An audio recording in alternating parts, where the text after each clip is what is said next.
มา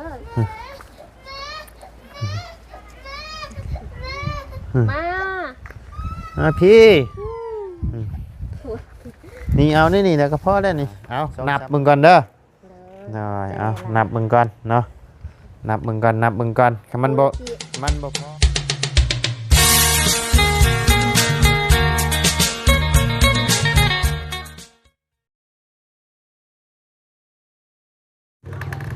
เอาเนาะพี่น้องไอ้ป้าทิโตต้นมะพริกมะเขือแล้วเนาะพี่น้องไอ้เมื่อขอไปกินกับปนกบกันปุ๊บมะเขือแล้วนี่โอ้ยมะทั่วนี่ฮดแม่ตายไปแล้วนี่โอ้ยเนาะมะทั่วตายไปแล้วนี่เห็ดคู่ปลูกอีกเลยทางนี้กันเนาะพี่น้องไอ้เอาก่อนเดินกราบทักทายสบายดีเด้อเนาะพ่อแม่พี่น้อง FC เบิร์ดจะขู่สู่คนเนาะบ่ว่าอยู่ในและต่างประเทศก็ยินดีต้อนรับเข้าสู่ช่องบ่ไล่คือเก่าพี่น้องเอ้ยพบเจอกันช่วงค่อยค่ำลงแรงเนาะอันนี้บ่ทานไอ้ชื่อนะเท่าไม่ค่าขายทานเลยนี่เนาะเฮ็ดยังอ่ะฮะเอา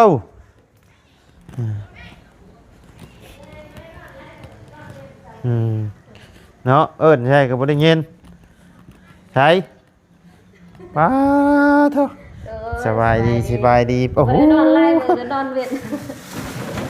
โอ้ชื่อเครื่องมาขายน้ำบ่ไผสิเห็นบี้อยู่ในพี่มีบ่คนมาชื่อมันชิมัดแล้วนะฮะมันชิมัดแล้ว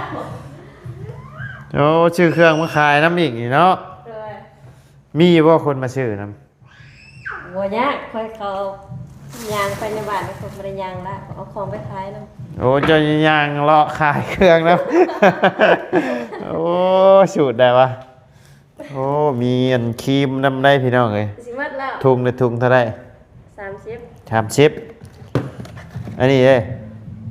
30คือกันตัวนี้ค่อยใช้อยู่ตัวนี้มันมีครีมที่ค่อยใช้อันเท่าไร10,000เดี๋ยวค่อยอุดหนุนตัวนี้เพราะว่าตัวนี้ค่อยใช้อยู่ตัวนี้ค่อยชื่อซอยค่อยอุดหนุน3 อันเอาเอาป้าไว้นี่ก่อนเนาะเราไม่ได้ทุงเท่าไรเราไม่10,000โอ้โหพี่น้องเลยพวกชุดเลยเนาะจากเล็กตั้งอยู่เนาะพุ่นละพุ่นจังเห็นเนาะนั่นได้จะมาทาเงินเดี๋ยวจะเอาซื้อขนมพอดีแหละนี่ไปกดมาให้พอดีเลยนี่มันบ่มีขนมห้อยเขาจะว่าปันได้สุดขายขนมเขาจะบ่อยากย่างไกลเล็กน้อยย่างได้เศร้า6 โมงเป็นไปหาขนมเปิดออกไว้แล้วล่ะตอนนี้ให้เพิ่นเดียวเห็นบ่เอามาห่อยไว้หน้าประตูแล้วเกินมื้ออื่นฝากบุญซื้อให้ฝากไว้ชื่อให้ฝากบุญซื้ออันนี้บ่อันนี้ซื้อเองเบิดได้เบิดเท่าไรสิเบิดต้องเบิดหยับหมด3 ล้าน3 ล้านบ่เบิดนี่นะซื้อบัตรมาขายเนี่ยโอ้ซื้อบัตรมาขายแน่บัตรละอันเท่าไรบัตรอัน 10,000ได้กำไรบ่ได้หรือชื่อว่าขายให้ยังบ่ได้กำไรเบิดได้สิใช้ก็ให้อยากเบิ่งนี่การ์ตูนอันคือบ่ได้กำไรนี่คือเติมเองจะเรียกว่าแบบว่าสมมุติว่าเขาชื่อแถวนึงนี่เขาสิได้7,000เขาได้7,000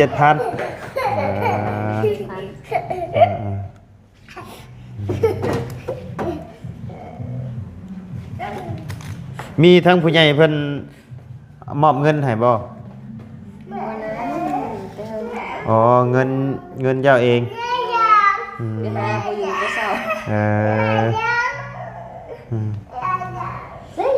เอาขนมมานี่ก็เซ็ตสีใช้มาแล้วนี่เลาะเบิ่งถุงน้ำไม้เพิ่นก่อนพี่น้องเลยพวกพี่ดึกดีเนาะเลยบ่เป็นหยังผูกถังเพิ่นกับป้าโท พอดีหาทางเลย เดี๋ยวหนักเลย ยังอ่ะ เอา อืม เอาใหญ่เอา เอาใส่น้ำเบิดบ่อนี่นะ เลยนะกินเลย น้ำกินมันเลยอืม นะกินมันเลย เออเบิดเถอะเบิดจะช้ำนี่บ่ เลย หน่อไม้จ้ะนะ เลย หน่อไม้ชมไหมค่ะ มีส้มอยู่ปุ๊บได้ มันเป็นนะบ่ เป็นแล้ว 2 4 6 8 10 12 14 16 18 20 22 24 26 28 30 32 34 36 38 40 42 44 46 48 50 52 54 56 58 60 62 64 66 68 70 72 74 76 78 80 82 84 86 88 90 92 94 96 98 100 2 4 6 8 10 12 14 16 18 20 22 24 26 28 30 31 131ถุงเท่าขายถุงเท่าไร ต้องเสียบ ถุง10โอ้ได้หลายได้นี่เนาะ อันได้ซิปเบิดนี่ก็3 ล้านไป ได้3 ล้านปลายอีหยังฮะอันนี้ก็กระสอบละ38เนาะสอบ38ก็ตกอยู่ประมาณ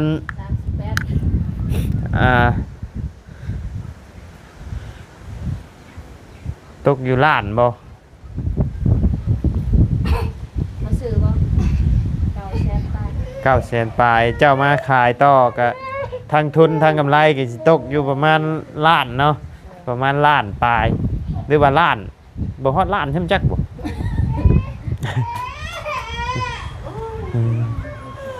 เป็นหยังไงนะฮะ ไม่เฮ็ดให้มัน โอ้ยเนาะ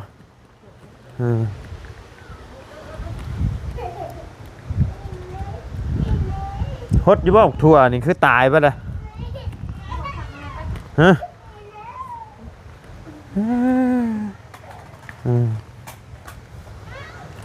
โธ่พี่น้องเลยเท่าข้างหมกทั่วเพิ่นเฮ็ดแบบบ่มีทางย่างเลยเด้อนี่เนาะ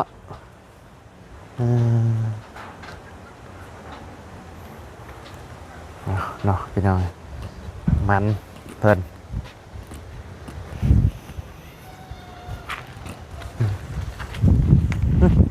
อยู่ทางไหนผู้อ๋อเต่าไอ้ขวดหรือว่าเต่าอ่ะ ว่าแล้วอาดันจุด ได้ ได้ ได้หาชอบผู้มันคุดไปขายแล้วว่ามันนี่ขายเบิดเลยเนาะมาพี่ได้ไหมลูกอาจจะตื่นนอน หายตื่นนอนเลยงอแงเนี่ย เด็กรับตั้ง แม่ก็รับน้ำ ได้นอนเว้นไรนอนซะ โอ้มะเขือลายเนาะมะเขือเนาะบริขอมือกินกับปนกบก่อน ฮัลโหลคือทำเอ้ยมาก กกยังกกม่วงบ่โมเมนเนาะ นี่มะกอก ก็มะกอกบ่กอกยังมะกอกเขากินหมากนี่บ่เจ้ายังมาหนึ่งเข่าอยู่นี่บ่ใช่แต่ หนึ่งอยู่หนึ่งนะพ่อลูกโมหงสุกน้ำแล้ว ชุกแล้ว พี่สาวปิดหน่อยนึง บริปิดไปขายบ่ อืม ทุก เด็ก 3หน่วย เด็กนี่จะบ่เก็บไว้ดี มันบ่มีต้นไว้ ๆมีหม่องไว้เนาะ ไว้สิดึงไว้อยู่ทางหลัง อืม หลังประตู มาพี่น้องหนาวเนาะอาบน้ำอยู่บ่ข่อยมื้อนี้อาบน้ำอยู่บ่สแตลมื้อนี้ อาบอยู่อาบอยู่บ่ ต้มอาบ ต้มอาบมาอาบเราข่อย ต้มอาบหัวยากข่อยพุ่นเตาช่องเตา เตาซองเตาใส่เลยเนาะ ช่องเตาต้มกระเทียม โอ้ยเจ้าสิย่างเข้าไปปิดในได้สแตล ดุดเอา หมุนเอาได้บ่ ให้น้ำเป็น ยันแต่มันบ่เป็นเนาะอืม เออ อืม ดูดแล้วก็ดูด อืมต้นอีหยังค่ะตัวนี้ คือคล้ายผักชีแต่มันบ่แม่น อันนี้แหละ เลยจะกินยอดกิน มันกินได้บ่ต้นนี้นะ กินได้ บ่แม่นต้นพักไอ้อีหุ่มมีหยังกันบ่ บ่แม่น บ่แม่นบ่เจ้ามาปลูกบ่ เอามาจากภาคใต้ อันนี้แหละเอามาตอนใด เอามาแต่ต้นปะพวงนั่นแหละ เอ้าคือมีฮอดพี่ นี่ อืมเจ้านายมันมาบ่ เลย เออ เห็นเขาเจ้าเอาปลูกไว้เองนะเพื่อน อืม เวลากินคนกินเองเขา เอ เจ้าเลย โอ้ขอนใหม่ตัวนี้เนาะ ยังว่าทันมีบอลเอาไป อืมเอาละเอาลงเตาเจ้าพุ่นละ แดหน่อย เขาเอาจักรผ่านมาแถวนี้ก็ให้เขาบั้นให้ ยาวหมดแล้ว อ่าเพิ่นก็บ่มีเวลาเนาะเฮ็ดทานพี่น้องเอ้ย เก็บทานน้ำเพิ่น เออ สื่อมาไว้ ไปเก็บทานช่วยเพิ่นบ่ บ่ได้มาสื่อกับเขา เออจะหวานผักหยังอีกผักหอมบ่โอ้งามเนาะผักหอมเนาะ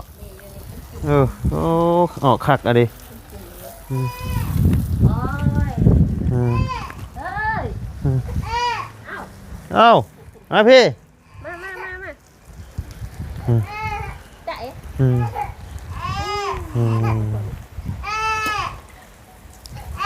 เป็นอะไรบ่แม่นอยากกินนมบ่เอานมเพิ่นกินกันเด้อกินแล้วบ่อืมอุ้มมาก่อน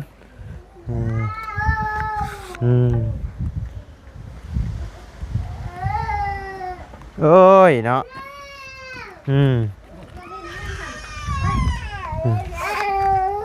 ของดินนี่บ่ได้อึดของเด็ดนี่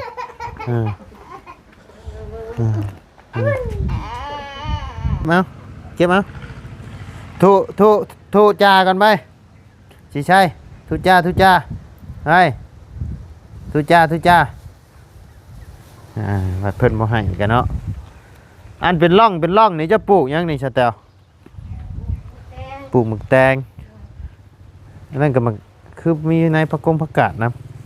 มันบ่เกิดเลยเล็บใส่เลย ปลูกหมึกแตงเนาะ แตงขึ้นเนี่ย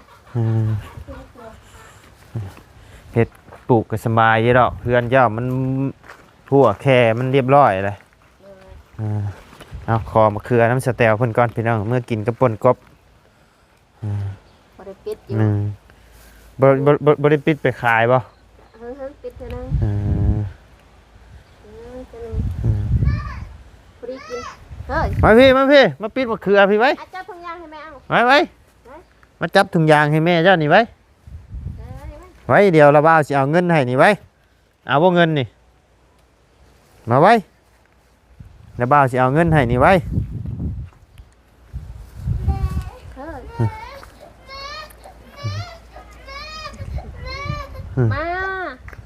มาพี่นี่เอานี่แล้วก็พอแล้วนี่2-3หน่วยนี่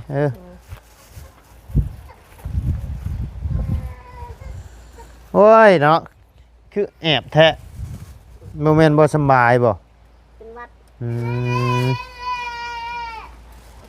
มโอเคพอละสเตล เลย ขอบใจละลาย เจอลาย มา หน่อยฟด พอดีแซ่บมะเขือช่ำนี่ แนวมันเกลือจังนะ ที่ว่าคอยเอามาให้ตะกี้เห็นบ่ โดย เออ เดี๋ยวหน่อยเดียวใช่ ยานคนขี้ไห้อะหน้าบูดคือโยโยเว้ย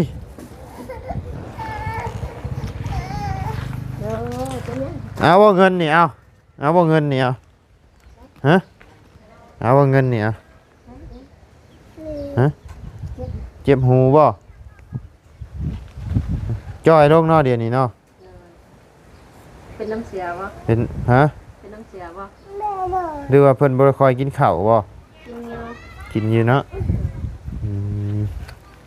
เอาเดืออยู่ร้านหาเนาะสเตลเนาะเป็นเงินทั้งแม่นั่นตะกี้แหละที่ว่าสเตลเพิ่นฝากไว้น้ำมาไล่นั่นแหละพี่น้องเอ้ยสเตลเพิ่นสิเอาไปซื้อเครื่องซื้อของมาขายเนาะพี่น้องเอ้ยเอานับมึงก่อนเด้อหน่อยเอานับมึงก่อนเนาะนับมึงก่อนถ้ามันบ่พอเลยทวงได้ 15บ่ 15ไว้ 1 2 3 4 5 6 7 8 9 10 11 12 13 14 โอเคเนาะ 15เลย เพราะว่าเพิ่นฝากไว้น้ำน่ะ2 ล้านพี่น้องเอ้ยแต่มื้อนั้นเพิ่นไปเอาน้ำแล้วเจ้าไปเอาน้ำแล้ว500,000เนาะ เลยไปตลาด ไปตลาดพี่น้อง ย่าง เดี๋ยว กินหมู ยังอยู่บ่เพราะเพิ่นเอามื้อนั้นทางบ่ไลบ่ได้ถ่ายคลิปพี่น้องเอ้ยอีหยังเอาถือเอาคือแอบแทะมื้อนี้ฮะ เป็นหวัด ก็ถือว่าเบิดเด้อบัดนี้ เอาหาซื้อเครื่องซื้อของมาลงทุนต่อทุนเอาวันนี้เนาะ ซื้อเทอละน้อย โดย ซื้อเทอละ นี่แหละกันนั่นก็มีห้าวอีกอย่างนะห้าวกาดมานี่แต่ห้าวหอยอยู่นี่แต่ห้าวก็ ไม่เอา นอนเผานั่งเผาอยู่นี่ขายเครื่องขายของยามมื้อแรงห้าวก็เก็บเผาไปชื่อน้ำชื่ออย่างมาอันนั้นน้ำเอาโอเคโอ้ยเนาะโย่ไปผูไป ไปอยู่ ไปแมบน้ำขี้ตมคือมื้อน่ะไป มีบนเนี่ย มีหมุงแมบล่ะมาโอ้เขาลืมจ่ายตัวนี้เด้นี่เอาตัวนี้ค่าครีมจะเด้อตัวนี้เด้อ30,000เนาะ เลย เอา ใจลาย หน่อยข่อยใส่ตัวนี้อยู่ หลายคนทำคิมโคเน่เขาว่าเขาบ่รู้จัก ข่อยนะใส่ตัวนี้ข่อยนะครีมข่อย มันเป็นช่องในใส่ได้หมด ข่อยใส่ตัวนี้ข่อยนะกับครีมกันแดด แต่ว่าช่วงนี้กันยังกับเบาอยู่ซบแตกว่าได้ช่วงนี้ หน้าหมอกหน้ามัวว่าได้ หมอกนี่ มื้ออื่นไปซื้อเครื่องมาขายเนาะ ฝากน้ำปลา ทานน้ำป้าโอ้ทานเพิ่นกัน ซื้อแน่ หน่อยซื้อมันแต่ซิโนก็อาจสิถึกแน่เนาะทั้งสาบุญเพิ่นก็เข้ามาอยู่บ่ซุมื้อสาบุญนั่นนะ ต่อมาอยู่ เออ มื้อนี้เมื่อแล้ว มื้อนี้เข้ามาบ่ เลย เออมื้อนี้ก็เข้ามาเนาะไปสามีแต่ว่าคอยกับ ไปหาอาบน้ำอาบในก่อนนะบัดนี้หนาวแล้วพี่น้องสบายดีได้อสเตลเด้อเนาะ ใจลาย โดย มีแห้ง โดย แห้งหมดทุกคน โดยไปพี่น้องเลยทางบ่ได้ก็จะได้ขอจบคลิปปิดคลิปลงไว้เพียงสำนี้ก่อนเด้อพี่น้องเด้อเนาะก็ขอบบุญขอบคุณทั้งแม่เพิ่นหลายๆเนาะที่ได้ฝากเงินมาให้ทางสเตลตั้งแต่รอบที่แล้วพุ่นแหละมามอบให้สเตลเพิ่นแล้วแต่ว่าเพิ่นกะฝากไว้นำบ่ไล่ต่อเนาะพี่น้องเลยว่าสิไว้เปิดห้านเพิ่นบ่าเนาะ เดี๋ยวนี้เพิ่นก็ซื้อเครื่องซื้อของมาเริ่มขายน้ำแน่แล้วเนาะพี่น้องเอ้ยขายทานขายครีมทานุงทาหนาน้ำหมกเป็นน้ำหมอกน้ำมันนมพี่น้องเอ้ยซื้อมาปะไว้ขายเนาะลงทุนไปทีละน้อยพี่น้องเอ้ยก็ต้องขอบบุญขอบคุณทั้งแม่ได้เด้อเนาะที่ไว้วางใจให้ทั้งบ่าวไร่เป็นสะพานบุญให้เนาะก็ขอให้แม่อยู่ดีมีแห้งความเจ็บบ่ให้ได้ความไข่บ่ให้มีเด้อเนาะปรารถนาสิ่งใดก็ขอให้ได้สมความมุ่งมั่นดังปรารถนาเนาะบ่ว่าเฮ็ดธุรกิจการงานหยังก็ขอให้เฮงๆปังๆน้ำๆรวยๆตลอดปีและตลอดไปเด้อแม่เด้อเนาะสาธุไปพี่น้องเอ้ยล่ำลาแล้วพบเจอกันในคลิปหน้าเนาะสบายดีเด้อ